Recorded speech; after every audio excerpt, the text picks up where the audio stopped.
Greetings, everybody. I am here to talk about whatever is on my mind.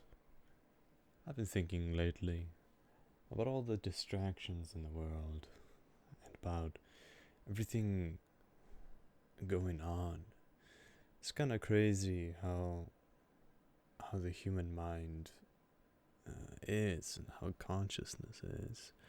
The philosophy behind everybody who has an opinion or anything like that. And then seeing things that are happening in the world. It's kind of crazy. Like, for example, I live on a very quiet island currently, and if I look towards my phone or towards any sort of media, news outlet, I can see everything or a lot of things.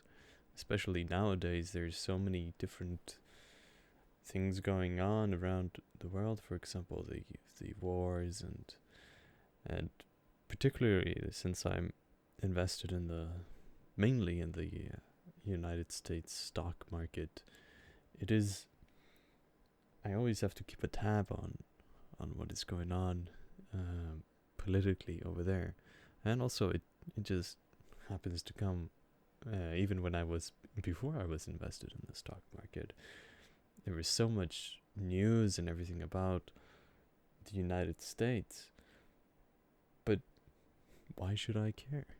I mean, it does not affect me as I am on an island halfway across the globe, or like 1/4 quarters across the globe, technically still on the American Peninsula or tectonic plate. But it's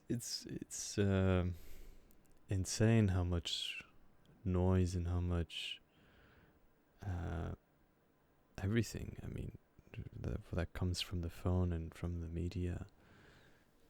I wonder. It's how drastically different it has been over the many years of technological advancements. Right now, I'm talking to a microphone that used to be incredibly expensive for many people. Just if you look, I don't know, 40 years back, or even or less than that, maybe.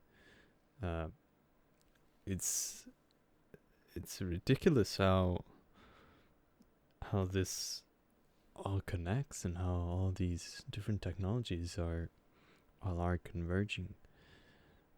I don't really have any points. I just wanted to ramble. I'm gonna be honest with you guys, but I wanna just talk about different things about what's happening in the world. What are people's philosophies? What are people's uh, different views on the world as I take a gander.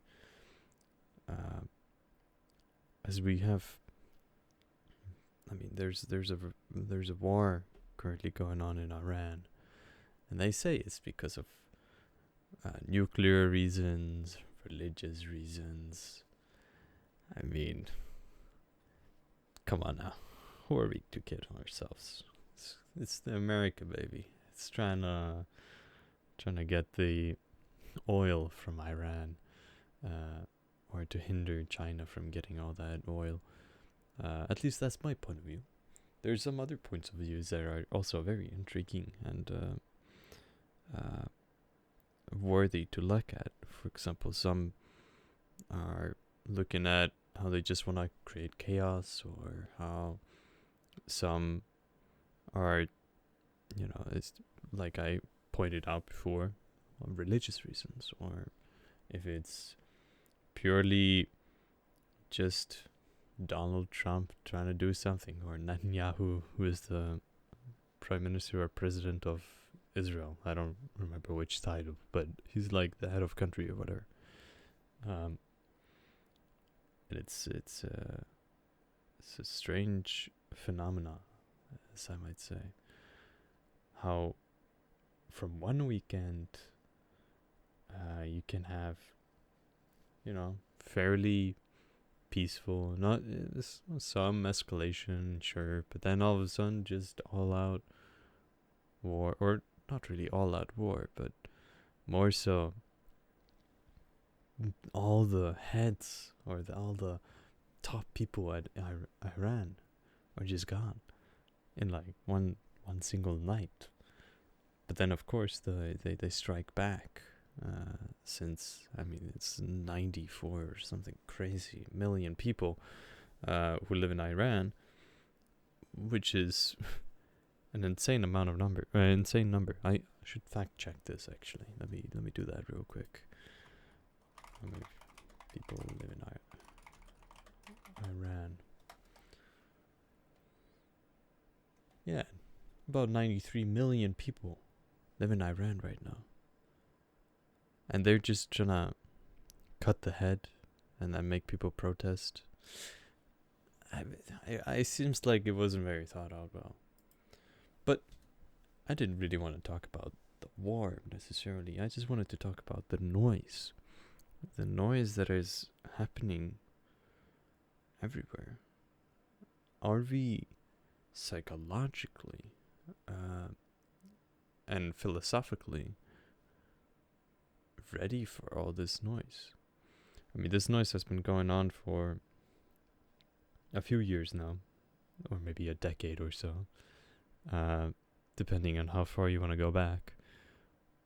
But excessively, it has been going on for maybe a decade or two, where people go on to these Facebooks, phones get cheaper, and go onto Instagram, and then all of a sudden TikTok comes around, and it's just scrolling.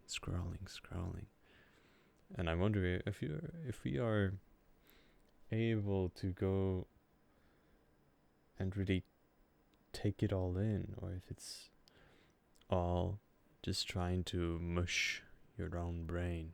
And I think it is trying to, or it is mushing your brain.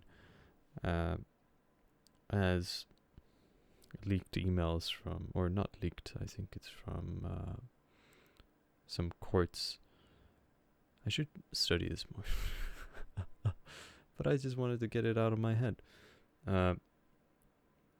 Like courts from Instagram or Mark Zuckerberg, his emails being like, yeah, we don't care about the teenage health.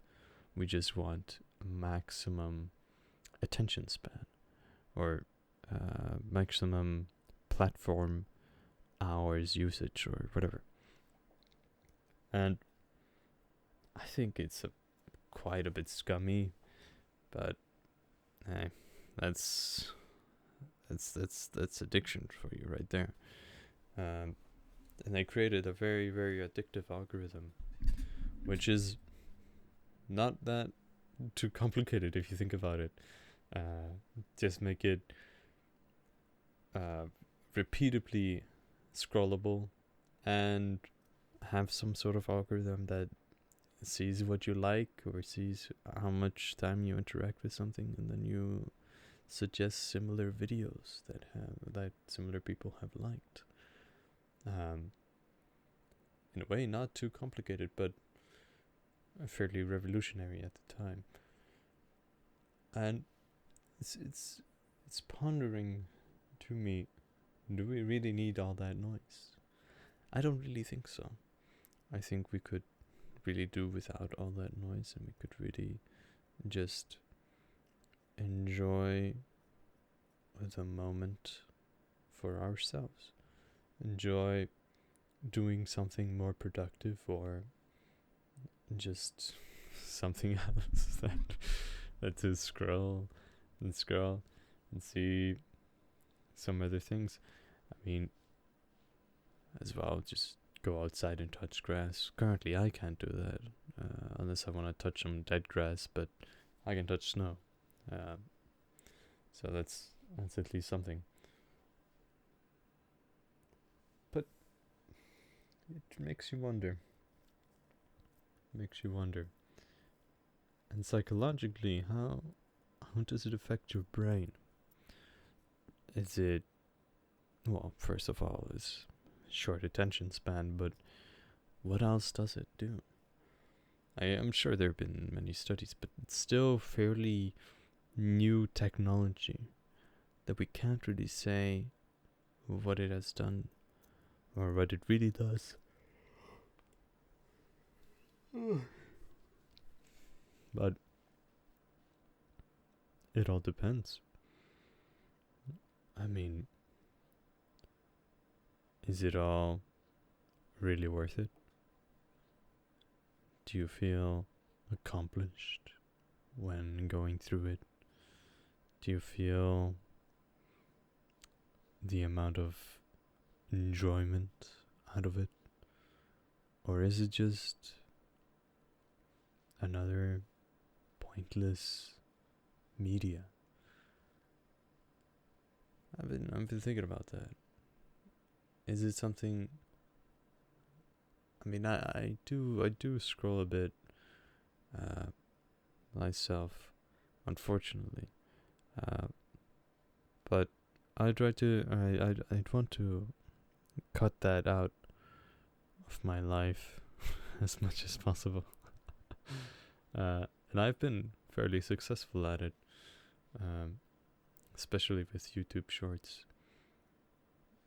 But it's an interesting dilemma.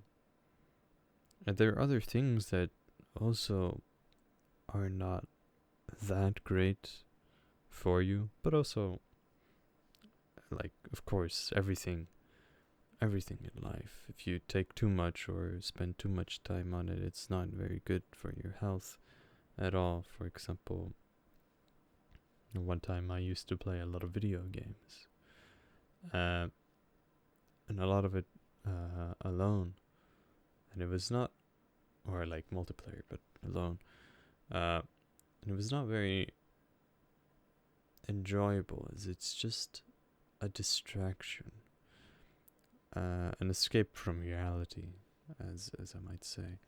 And the reality is that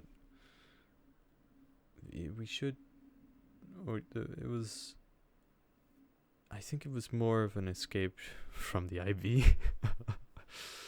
The IB, but I think the IB was fairly easy, but the problem for me, especially at the end, was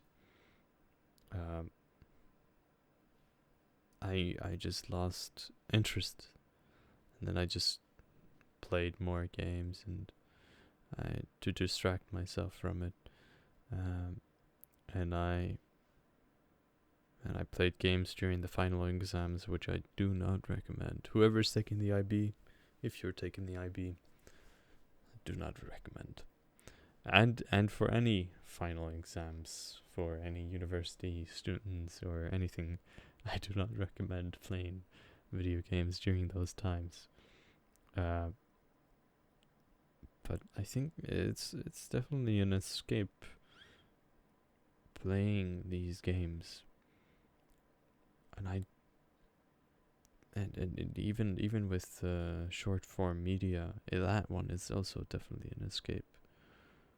But it's an escape from your own thoughts, your problems, or what is on the agenda, I suppose, the to-do list. This little task it's too hard, it's too big, it's too complicated.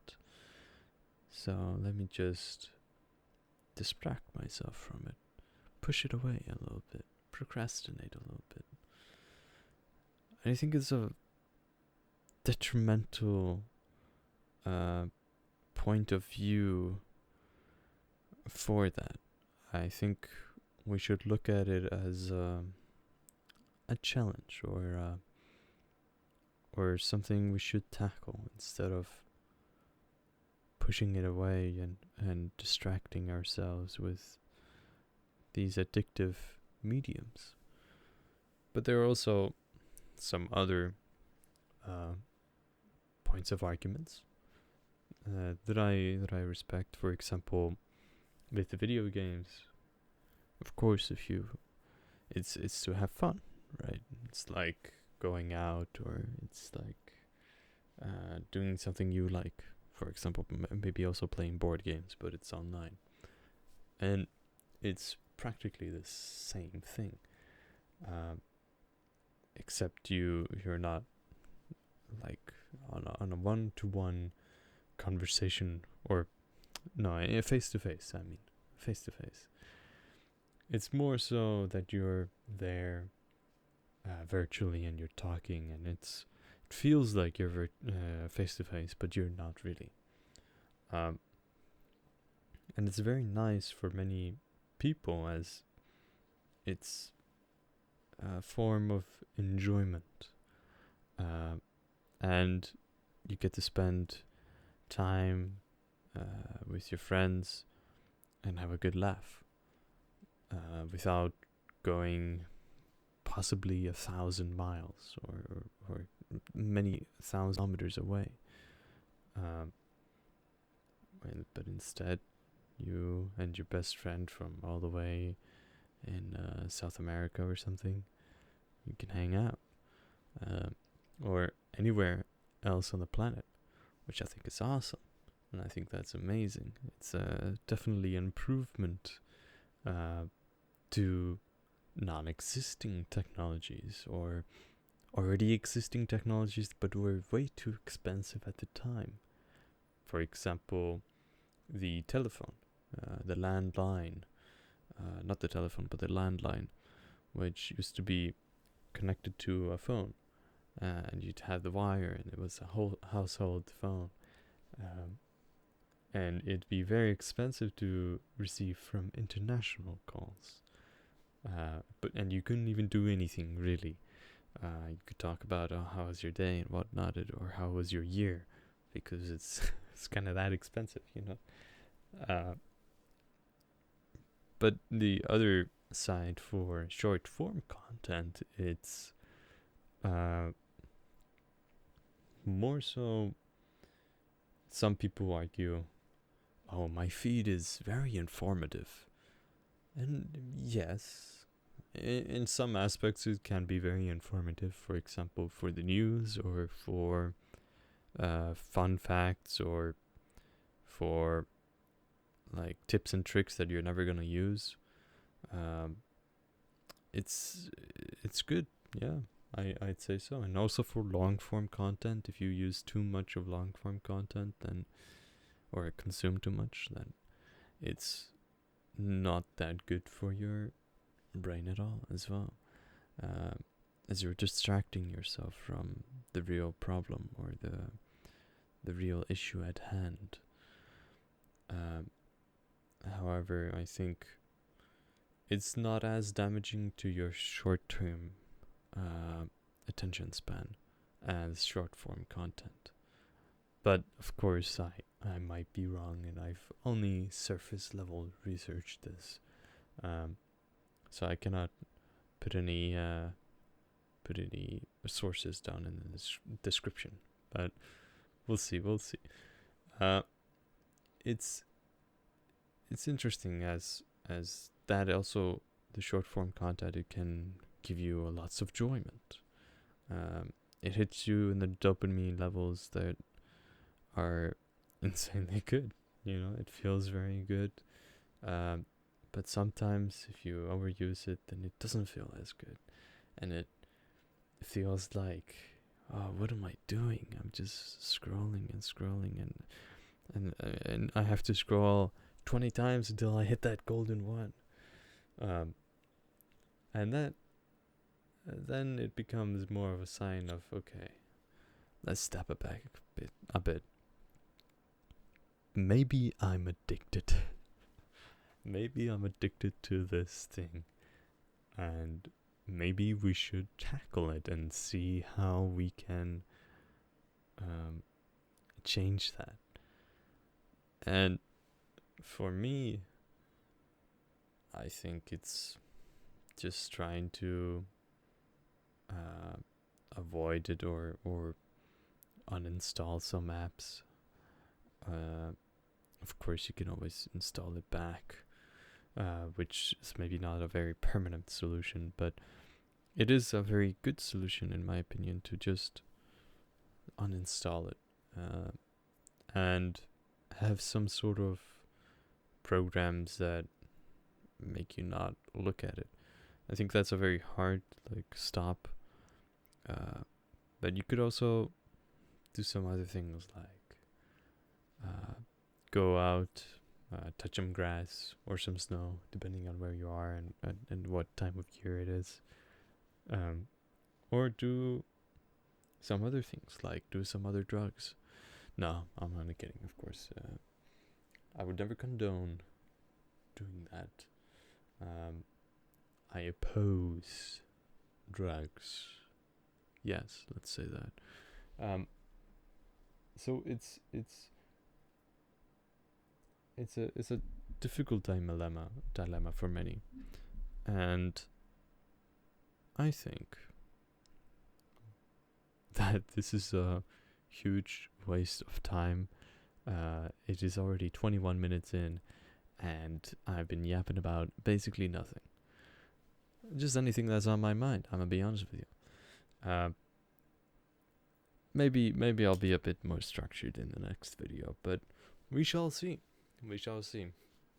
If you're sleeping to this, as I've heard that sometimes, or some people have, slept to this, very nice. I hope you have a lovely sleep and a lovely dream. And I hope you enjoyed the rant. Whatever was on my mind, I suppose. Maybe next time I'll read a book, and then I'll be like, book review. That'd be kind of cool. Maybe movie review. Speaking of movies, Chainsaw Man, Raise the Ark. That's a good movie. You don't need to watch Chainsaw Man season 1. It helps a little bit. Yeah, it helps quite a bit, but you don't need to. And it's, man, the soundtrack, damn, just damn. I recommend it. Next video, don't know when it will be, but I'll see you guys later. Have a lovely what? Have a lovely one, and I hope you guys enjoy. Ciao, ciao.